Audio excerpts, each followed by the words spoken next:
दोस्तों, इस दरवाजे के बाहर जो सेल्समैन दिखाई दे रहा है, ये और कोई नहीं बल्कि डॉक्टर विकास दिव्यकीर्ति हैं। हाँ, वो ही विकास सर जिनके इंस्टीट्यूट दृष्टि आईएएस से हर साल कई सारे स्टूडेंट यूपीएससी का एग्जाम क्लियर करते हैं। लेकिन समय का चक्र देखिए कि जो विकास सर आज लाखों करोड़ों स्टूडेंट के लिए एक आदर्श व्यक्ति हैं, उन्हीं को एक समय पर एक दुकान में सेल्समैन बनकर घर घर जाकर कैलकुलेटर बेचना पड़ रहा था।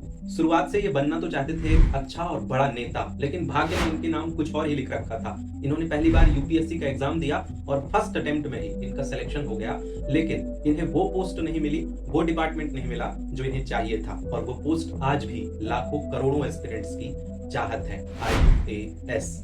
पर कहते हैं ना कि जिनके इरादे मजबूत होते हैं उन्हें कामयाब होने से कोई नहीं रोक सकता। तो विकास सर के लिए एक कैलकुलेटर सेल्समैन से $6 मिलियन की कंपनी बनाने तक का ये सफर आखिर कैसा रहा? इनके सफर में कौन कौन सी मुश्किलें आई और इन्होंने उन मुश्किलों से कैसे डील किया? आखिर वो क्या कारण था जिसकी वजह से विकास सर ने पॉलिटिक्स को लगभग हमेशा के लिए छोड़ दिया? आइए ये सारी बातें डिटेल में जानेंगे इस वीडियो में। तो शुरुआत करते हैं इनके प्रारंभिक जीवन से। दोस्तों, डॉक्टर विकास दिव्यकीर्ति की कहानी शुरू होती है 26 दिसंबर 1973 हरियाणा भिवानी से, जब इनका जन्म हरियाणा के एक मिडिल क्लास फैमिली में होता है। इनके पिता हरियाणा यूनिवर्सिटी के एक कॉलेज में प्रोफेसर थे और इनकी माताजी भिवानी के ही एक स्कूल में टीचर थी। और अक्सर जैसा होता है, विकास सर ने अपनी हाई स्कूल तक की पढ़ाई उसी स्कूल से की जहां इनकी माताजी पढ़ाया करती थी। और इन्होंने अपने कई इंटरव्यू में बताया है कि स्कूल के दौरान इन्हें हिंदी और गणित सब्जेक्ट से थोड़ा ज्यादा लगाव था। और हिंदी से इन्हें कितना लगाव है ये आप आज भी इनके व्यक्तित्व में देख सकते हैं। स्कूलिंग के बाद विकास सर ने हिस्ट्री से बीए करने की सोची, लेकिन इसी दौरान इनके घर के हालात इतने खराब हो गए कि पढ़ाई तो छोड़िए, जीवन यापन करना भी बेहद मुश्किल हो गया। इसीलिए दिल्ली यूनिवर्सिटी में एडमिशन के बाद विकास सर अपना और अपने परिवार का खर्च चलाने के लिए एक दुकान में सेल्समैन की जॉब भी करने लगे और कैलकुलेटर लेकर घर घर जाते और उसे बेचते थे। लेकिन पॉलिटिक्स में इंटरेस्ट होने के कारण दिल्ली विश्वविद्यालय में ये पढ़ते भी थे, सेल्समैन की जॉब भी करते थे और वहाँ की छात्र राजनीति में भी बेहद एक्टिव रहते थे। छात्र राजनीति से जुड़ा कोई भी प्रोग्राम हो, ग्रुप डिस्कशन हो या फिर मंच में एंकरिंग करने का काम हो, विकास सर इन सारे कामों में बेहद एक्टिव रहते थे। अब बात करते हैं कि विकास सर का लगाव यूपीएससी से कैसे हुआ। कुछ खास लोगों से इन्फ्लुएंस होकर विकास सर भी आईएएस बनने का सपना देखने लगे। यही वजह थी कि एमए करने के साथ साथ ही यूपीएससी की तैयारी भी करने लगे। और यूपीएससी की तैयारी के दौरान ही उनकी मुलाकात होती है तरुणा वर्मा नाम की एक लड़की से। दोनों में बातचीत हुई और धीरे धीरे दोनों एक दूसरे को पसंद करने लगे।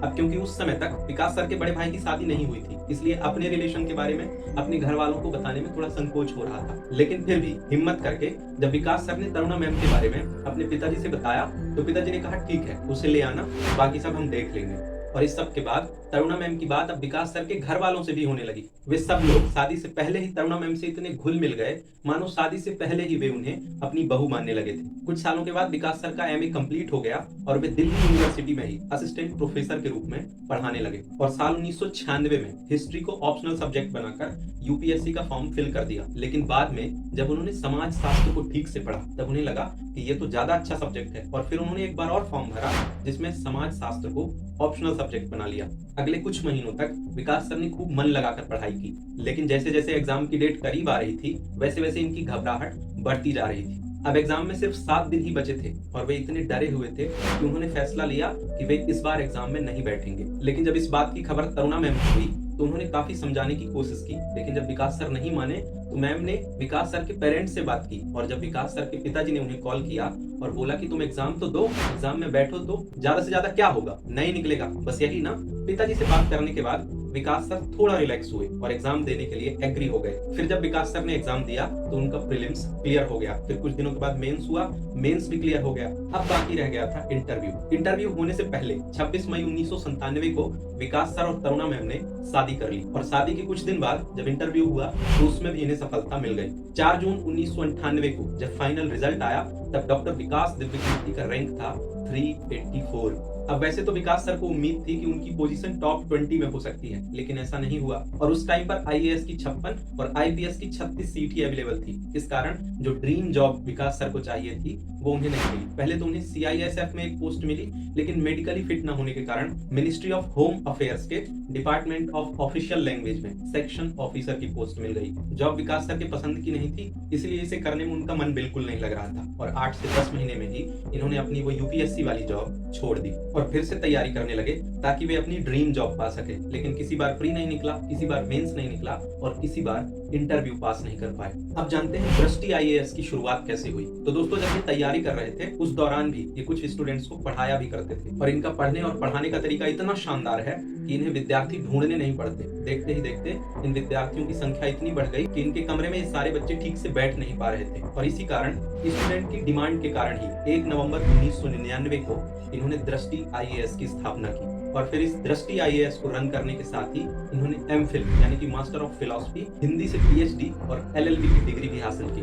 दृष्टि IAS जब ठीक से चल पड़ा तब इन्होंने UPSC की तैयारी खुद करना बंद कर दिया और देश भर के बच्चों को ये तैयारी करानी शुरू कर दी। पहले तो इनकी कोचिंग केवल दिल्ली के मुखर्जी नगर में थी, लेकिन बढ़ती मांग के कारण इनकी कोचिंग प्रयागराज, जयपुर और इंदौर जैसे शहरों में भी खोलना पड़ा। दोस्तों, अब विकास सर का कोचिंग इंस्टीट्यूट ठीक से चल रहा था, लेकिन अभी भी इनके लाइफ में कुछ मिसिंग था, वो थी पॉलिटिक्स। तो साल 2015 में कुछ खास लोगों की सजेशन से इन्होंने पॉलिटिक्स में उतरने का फैसला लिया और शुरुआत की अपने सोसाइटी के इलेक्शन से। इन्होंने सोसाइटी का चुनाव लड़ा और जीत के सोसाइटी के ही प्रेसिडेंट बन गए। वहां उन्होंने पूरी ट्रांसपेरेंसी और ईमानदारी के साथ काम किया, लेकिन फिर भी राजनीति में आपको विपक्ष का सामना करना पड़ता है। विपक्ष कभी कभी जबरदस्ती इन पर आरोप प्रत्यारोप करता था और काम भी काफी ज्यादा बढ़ गया था, जिसके कारण इनकी तबीयत खराब रहने लगी। काफी सारे टेस्ट और डॉक्टर्स के बाद इन्हें पता चला कि इन्हें एक प्रकार की एंजाइटी है। एक डॉक्टर ने इन्हें सलाह दी कि आप 1 हफ्ते तक अपने मोबाइल और इस सोसाइटी के काम से दूर रह के देखिए। विकास सर ने जब ऐसा किया तो उन्हें काफी आराम मिला। तब उन्होंने फैसला किया कि अब मैं राजनीति से दूर रहूंगा और अपने उस राजनीतिक पद से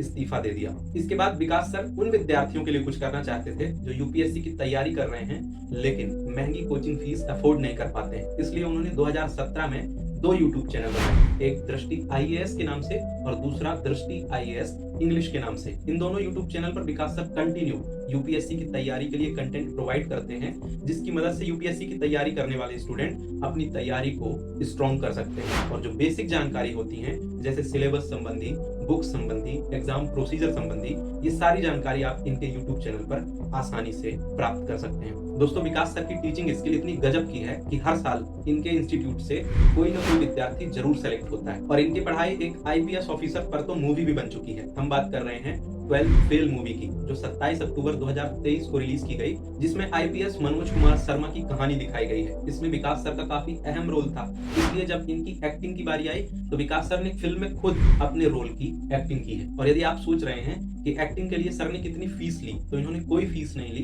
केवल 101 रुपए दक्षिणा के रूप में लिए हैं। दोस्तों, दृष्टि IAS हमेशा से हिंदी माध्यम के विद्यार्थियों पर फोकस करता आया है, इसलिए हिंदी माध्यम के लिए दृष्टि IAS और विकास सर ने कई लड़ाइयां भी लड़ी हैं। जैसे 2011 में जब UPSC ने अपने सिलेबस में कुछ बदलाव किए थे जो हिंदी माध्यम के बच्चों के लिए ठीक नहीं थे, तब विकास सर ने पूरी मुखरता से उन छात्रों का सहयोग किया जो UPSC के इस फैसले के खिलाफ आंदोलन कर रहे थे। और इसीलिए कम से कम हिंदी माध्यम का तो प्रत्येक विद्यार्थी विकास सर को अपना आदर्श मानता है। और दोस्तों, इनकी टीचिंग स्टाइल की वजह से इन्हें खूब पॉपुलैरिटी मिली। सर का पढ़ाने का अंदाज इतना अनोखा है कि वे लोग तो पढ़ते ही हैं जो UPSC का एग्जाम देना चाहते हैं, वे लोग भी पढ़ते हैं जिनका UPSC से कोई लेना देना नहीं है। करोड़ों लोग तो ऐसे हैं जो UPSC की तैयारी नहीं कर रहे हैं, पर विकास सर की बातें इतनी अच्छी लगती हैं कि इनके घंटों के वीडियो आसानी से देख लेते हैं। और शायद ही कोई दिन ऐसा होता होगा जब आपके फोन में विकास सर की कोई रील ना आए। क्या आप भी विकास सर की बातों को ध्यान से सुनते हैं और पसंद करते हैं? कमेंट करके हमें जरूर बताइएगा और ऐसे और वीडियोस के लिए हमारे चैनल को सब्सक्राइब कर लीजिए। शुक्रिया।